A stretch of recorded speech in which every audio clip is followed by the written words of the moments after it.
Thanks for clicking the video. I'm Mike, the driver.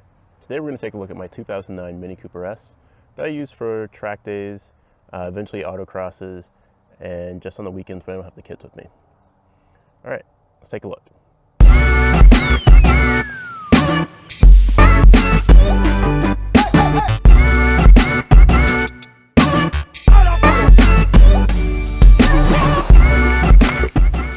This is the second generation Mini Cooper S. This is after BMW brought back the brand. So it's running a 1.6 liter turbocharged dual overhead cam motor making about 170 horsepower and 177 pound-feet. That's stock. I've flashed the ECU on this car, so it's making a little bit more horsepower and torque.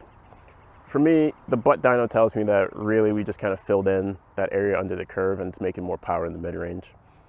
Minis are all about their customization, and here you can see this car, I don't know if the original owner or whoever I bought it from decided to make some cosmetic changes.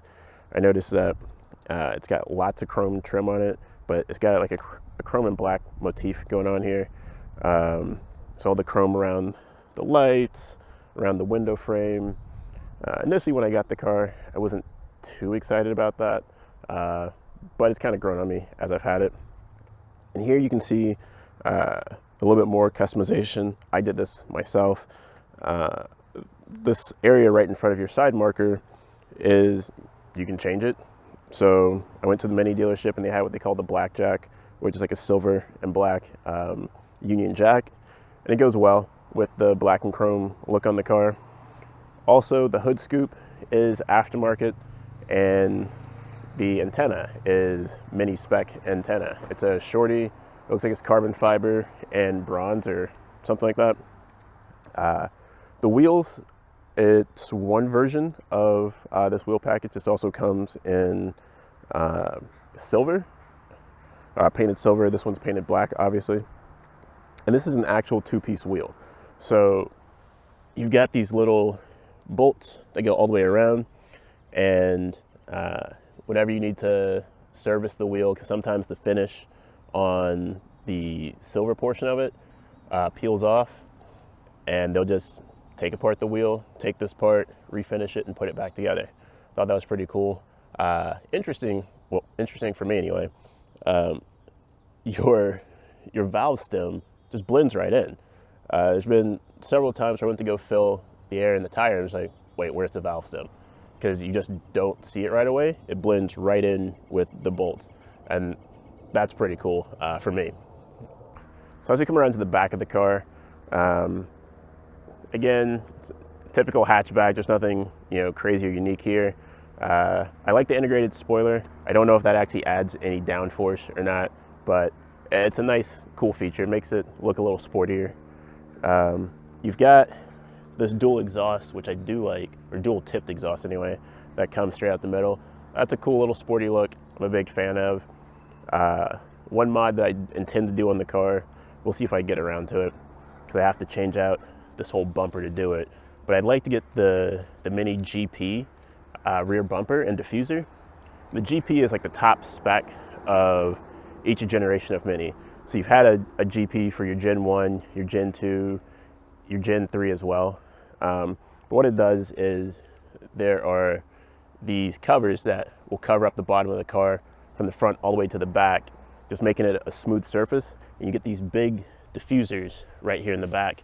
It generates real downforce. And since this is a track car for me, I'd like to get that. And it's something that you can just buy from the dealership or whoever sells genuine Mini parts. And I like it.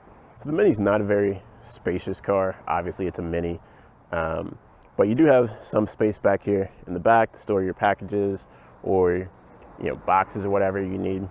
And easily you can just pull this here and the seats fold down, and that gives you tons of room in the back. I've actually been able to have 4 tires when I was getting my tires changed after I bought this car. I was able to throw all the Dunlops in the back and still had plenty of room.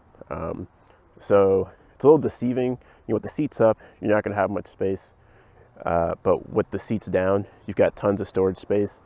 And as tall as I am, you're not going to get anyone sitting behind me anyway. So there have been times when I just run with the seats down just for the additional storage space. So sitting inside the Mini, there's surprisingly a lot of room. Like I don't even have the seat all the way back currently. And I'm all legs. You know, I'm 6'4", but it's mostly legs. So I was pretty surprised by that. And that's one of the reasons why I got attracted to this car, is that there's lots of room for tall drivers. Now granted, no one's gonna be sitting behind me, but I didn't buy this car to travel people around. I've got room for me, a passenger, and that's more than enough space that I need for this vehicle. Right in front of you, you've got pretty basic steering wheel.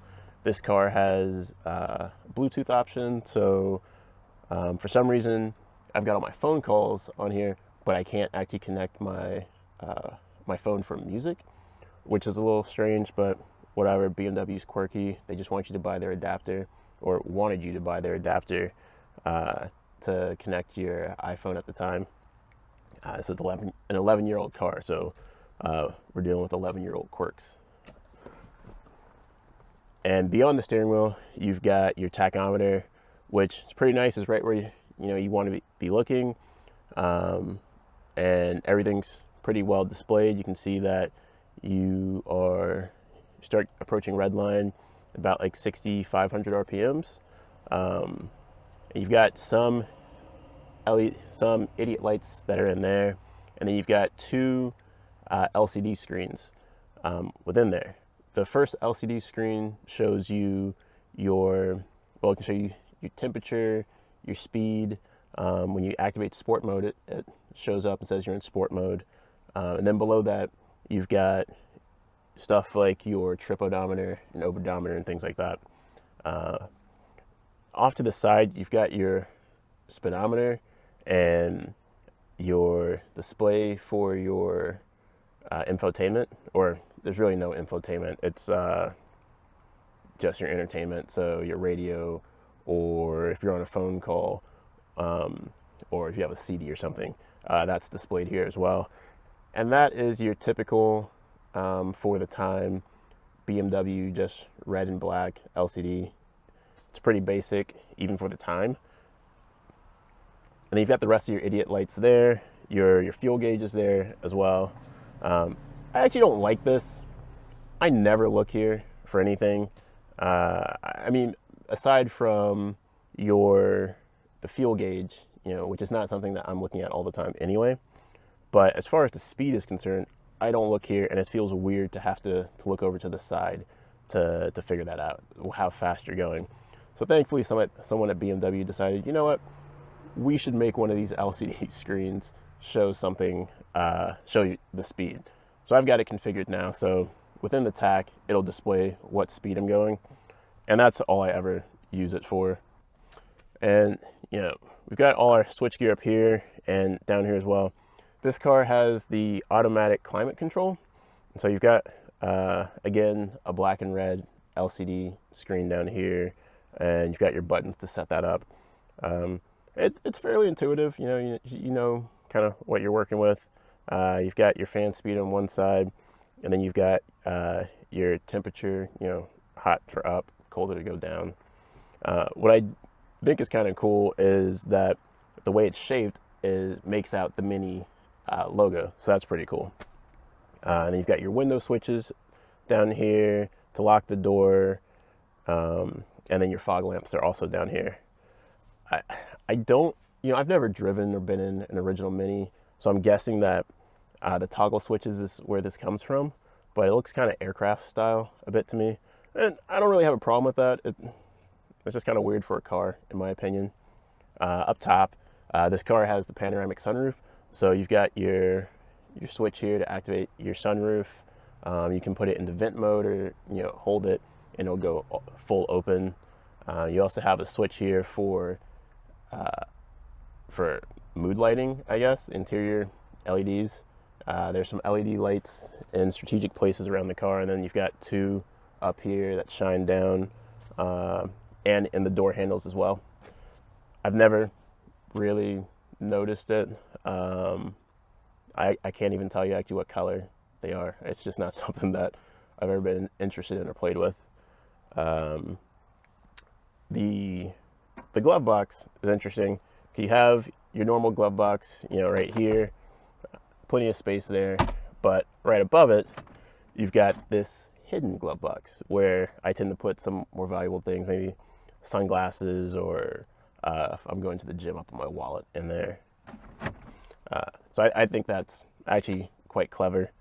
I found it by accident, actually. I was just cleaning the car and pressed on, like, oh, I got a secret compartment. Cool.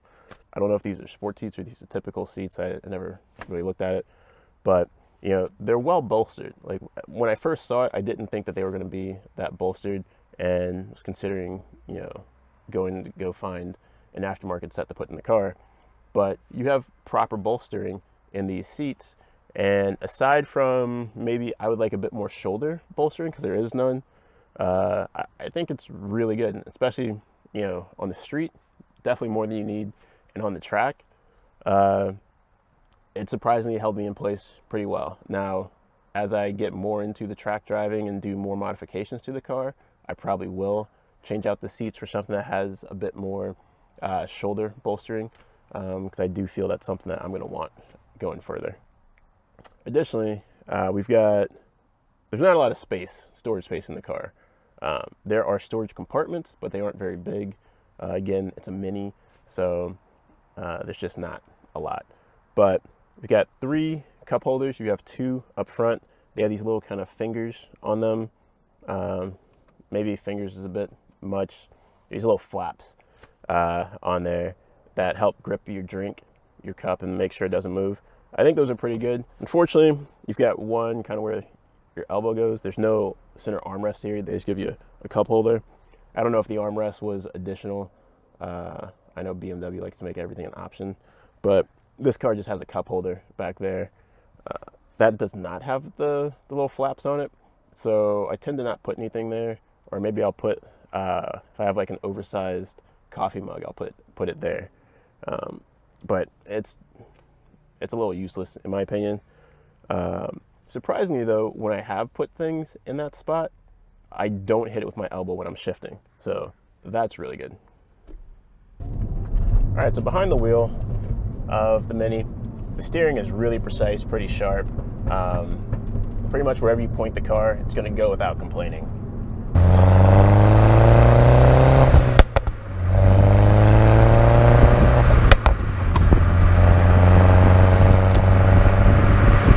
So the suspension is pretty stiff for a daily driver. It tends to bounce and move around a lot on you on broken and uneven pavement. And I do have different tires in this car. I'm running Dunlop Derizas, which does have a stiff sidewall, but I don't think that sidewall is any stiffer than what you get with the factory run flats. And I'm looking to change out to the Koni Sport Shocks on this. I don't want to do the springs, mainly because I want to keep the ride height stock. I don't like that slammed look on the Mini. And since this is an 11-year-old car, all that jarring from the suspension, you get kind of squeaks and noises from everything. It's just part of the game. The engine's very responsive, however. I wasn't expecting that from a 1.6 liter engine. I know it's turbocharged, but you hear 1.6 liter, you're thinking, all right, this thing, you're only getting power at the very top at that. But when I test drove it, it pulled, pretty decent. Now I will say I can't drive this car out of sport mode. You feel so disconnected from the throttle. I'm used to driving cars that have a direct linkage between the gas pedal and the throttle body, right? Now everything's got electric. It's all a sensor. So I guess that's where everything is now. But for some reason, when this car is in standard mode, you press the gas and the car has to think about it, and it makes my driving really, really crap. Because I'm trying to modulate the throttle before, while I'm shifting and then on the clutch, and it's just hard for me. In sport mode, it seems closer to a 1-to-1 of your foot to what the throttle body is actually doing. So I just keep it there in sport mode. And that does stiffen up the steering. I don't know. I've driven it, at times out of sport mode.